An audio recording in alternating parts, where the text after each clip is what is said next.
the question I think has to be put, doesn't it? Are we going to a high cost, high tax, high spend place for the next 10 years? Probably yes. Yeah, I would agree. But it's I have a certain sympathy with, because the MPs are all sitting there trying to convince everyone they're doing something, when most of the business community would much rather they did nothing. But standing up in Parliament and say it's not going very well, so we're going to do nothing, just doesn't seem to work. I just can't see them.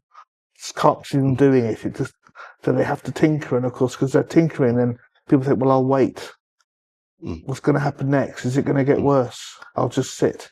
And I think that's what's happened. I think the minister community has been well conditioned in waiting for something new, some sort of relief. However, the figures, the balance sheets speak for themselves. And from what we're seeing, our businesses, unfortunately, not being able to wait, they've had to act, and unfortunately, in some cases, the action is to consult us, and unfortunately go down more formal routes. I mean, I think what I've seen particularly, we're now December 2025. I think for the last 6 months of 2025, we have had a lot of people contacting us. And they've been contacting us to say, oh, I'm thinking about doing something. And they've put it off. There's always been a reason to put it off. And it's certainly since the budget a couple of weeks ago, I think there's a lot more people are now making that decision that the grass is greener on the other side of an insolvency than it is where they are at the moment. So in terms of, do you see, where do you think UK entrepreneurs are going to be? Are they going to still stay in the UK? Are they going to go away? I don't necessarily feel as if I know there is this notion that everyone's leaving, whether or not they're going to Europe or to America. And we spoke about this in one of our last series as well about investment. I do feel there is business still to be had in the UK, but places like UAE do look attractive in regards to tax havens, and other countries, which I could name a few, but it does seem attractive. However, for UK entrepreneurs at the moment, to start a business, you need capital. Yeah. You need something to start, and for those that are looking to go further afield, you need a business that is scalable outside of the UK.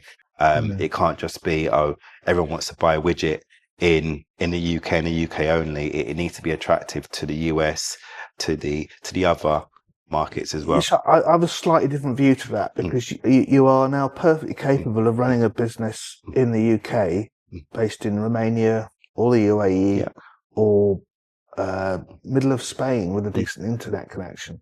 Do you need to have employees in this country? Possibly not. You can employ subcontractors all over the place to either deliver your product or deliver your service in the UK. And the fact that you're sitting miles away and you do everything on a Teams call, no one will necessarily know. And yes, we still maintain a very educated population. We still maintain a population that is fairly outgoing and connected to the rest of the world. So we're still going to be a place where people will be entrepreneurial, and will take on new tasks and buy new things. But so you don't have to be here. You just don't, and that's going to get better or worse. That's not going to change. So why would you employ anyone in this country? Well, it will have to be based on skill set alone. Just like you said, it can't just be on the ability to operate something physical. If you've got a business that is obviously you can sell across the world, then it doesn't matter if the asset isn't tangible. As if they're good with systems and processes, then they can be in Spain, they could be in Europe, they could be in Southeast Africa. Just thought about it. Just think about it. Obviously, with your, I'm sure your wife wouldn't be very happy about it. But if someone rang you and said, Dwayne, come and work for me. And you went, yeah, I found a really great job. I think I can do that. So here's your flight. I'll meet you at Barcelona airport at whatever it is on Thursday. There's a flat here that you can have for 200 euros a week. That's bigger than your flat at home. It's like, why would you not? Why would you not? It's just it makes no sense. Makes no sense at all. To answer your question directly, as long if I can get the mother-in-law, then it's a no-brainer. But the answer is no. It's not going to happen. So, do we think about? I mean, business costs clearly are rising. Do you think we will get any other structural reform to help, or it's going to get worse? I mean, business rates. There's already been. It's already been announced that business rates are going to stay as they are. However, there are other implications that probably weren't mentioned, mainly around compliance, which are going to affect a lot of businesses that are not well versed in true compliance for especially a limited business. One of the things I'm seeing when discussing with accountants is trying to migrate their current desk into a digital space, and they are struggling trying to create that education, because to thrive now, a business has to be on top of their figures. They have to see what they have to see the burn. They have to see, through the numbers. Okay, this is my cash flow in real time. At the moment, businesses still have that challenge. And it's normally when they are towards their end of their sort of like financial period is where they are, okay, now I've got a VAT bill of X amount I can't pay. I've got CT, actually, I can't pay that. It is strange how over time, I remember when I first started taking appointments, it was not uncommon to have a business become insolvent sort of 18 months since it started, which fundamentally was when they found out they had to pay corporation tax, because they'd lived everything. Because if they'd gone through the first year, they didn't have to pay any taxes at all, really, but a bit of VAT, obviously. And then as over time, it got tougher and tougher and tougher. And then when the corporation tax bill hit, they didn't have the money, and they had no access to capital to pay the money. And we don't get as much of that anymore as we used to, which is probably good. But then again, I suppose in those times, I mean, you set up a company with £5 or something at Compass House, and now it's more. And coming in shortly, you're going to have to digitally identify yourself to Compass House to run a business. I kind of wonder how many businesses are going to fall off the register because the owners either don't understand their requirements or don't want to do it. What would you say? Let's look maybe 18 months from that. What do you think will be the result of that digital sort of migration from the viewpoint of where we? I'll present it just as that question. So I think we are going to have a large number of people coming to see us saying they've taken my company off the register. I said, why is that? And I said, I don't know. And it'll turn out because they haven't identified themselves to Compass House as a director sufficiently. And I have no idea how that's going to be resolved, but we work in a live industry. That's the whole point. These things are going to become important. And I suspect Compass House requirements will become very narrow, very rigid.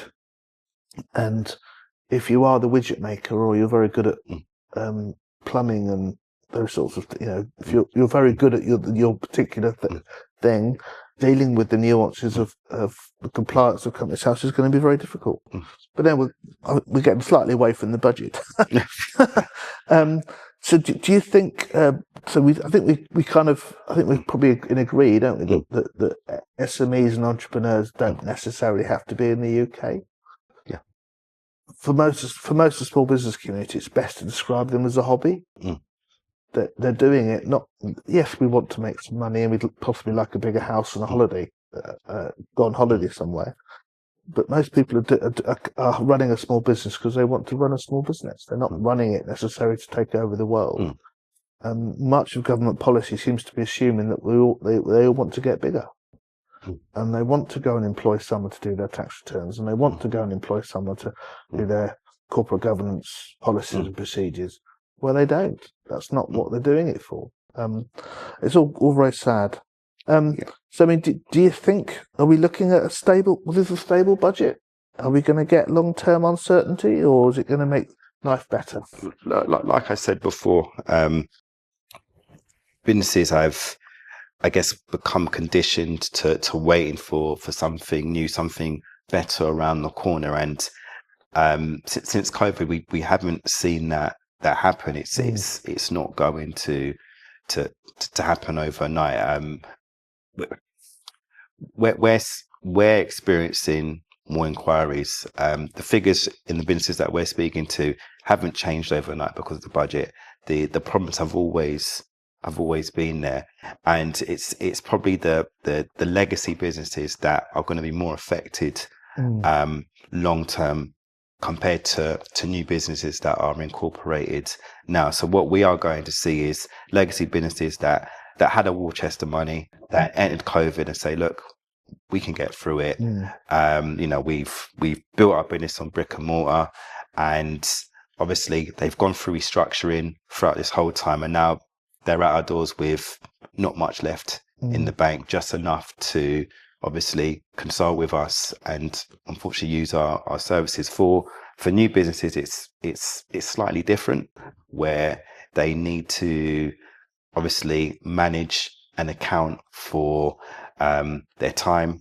They need to account for the every pound used into the business, and obviously invest in productivity. It's harder for a legacy business that is trying to make cuts and trying to. I got invited to I was at 3 restaurants last week. 2 were quite nice restaurants, and 1 was a Greasy Spoon cafe. All 3 were full. All right. I would suspect that it's churlish to call the Ritz a brand, but for most quality establishments, and most that know what they are, I think it's fine. They understand what their clients want and they produce it. Where you're going to struggle, I think, is with they're trying to, slightly more value brand. That's a real value brand, or where people don't go out as much and they don't do that, and they'll stop doing that sort of thing rather than celebrations or Sunday morning breakfast at the cafe type thing. But the other follow-up comes from the investment enhanced work we do. I can see we have had an awful lot of people in the last 3 or 4 months coming to speak to us who've just tried to do their latest round of funding on their entrepreneurial founder business, startup business, and it hasn't worked. And they're not in the cash yet. They're not quite at that phase, and they've kind of run out of runway to get to a point where they can make the money. Now they're in a situation where they've got nowhere to go. And in terms of investors, and this does come back to the budget. If you can get your 9 to 12% in the UAE by investing your money, why would you come here, where you're struggling to get that? It's capital moves across borders very, very quickly, and there's nothing you can do about it. And you can't tax it because it's not UK money. So what do you think is going to happen for the next couple of years then? I think in the next few years, we are going to see the resilience of, if it hasn't been already tested for legacy businesses, resilience will get tested. So some businesses will maybe be, I won't even say, let me watch my words. might be subject to acquisitions, where businesses might buy the best parts of them and through that continue to grow, like we saw with Debenhams as an example when we spoke about Debenhams in one of our series. Now it's obviously owned by Boohoo, and it continues. But in the sort of new business space, we're probably going to see a lot of tech businesses start to become more more up and coming.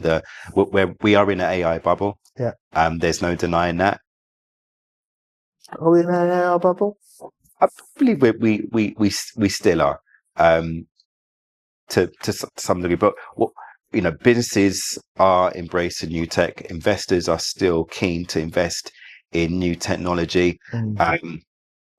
Going back to the budget, EIS schemes were mentioned, and with EIS schemes, you've got the ability still to restructure, to maneuver. And some of the questions that we get asked by grown-up investors, so investors that have been using EIS for 10 years, is, can we talk about restructuring? Yeah. How does that work? I've got a few portfolios that are slightly distressed, but there's still value in them. So to answer your question, that there is a lot that can still happen for the UK economy, for UK businesses, both old and new. It's just monitoring these changes. So I think we are going to continue going towards less employees in business, more subcontractors possibly, but less employees in business, because your employee is going to be your largest cost base. And if you're not selling anything, you can't have the people. And as we've seen from Amazon, if you're selling a product, you don't need a shop. I think that's going to continue. I think we still have not got through the COVID bubble for businesses that were failing prior to COVID and then are still around because of the COVID support and a lack of aggression from HMRC. But that's starting to click over now. I think there's most small business owners I know couldn't go and work for somebody else even if you paid them. And there are a lot of certainly younger kids who leave university, can't get a job because there aren't the jobs that there used to be. And I think there will be more revolution than we might think. Particularly as you can still get a plane ticket, forget Brexit or the US disappearing. You can still get a plane ticket and go and work in other places relatively quickly. So why wouldn't you? And I think there'll be lots of ideas. I think AI is going to help. And some of the businesses, I remember 10 or 15 years ago, people were complaining that the education we were giving people now wasn't fit for the businesses they were going to be involved in. I think that's really coming to pass. But I think now people are beginning to understand a bit more about what skill set people need to have, and the businesses that will succeed in the future. So everything will change, but nothing will change. I think that's probably it. Yeah. Thank you for watching. And if you like what you hear, do subscribe.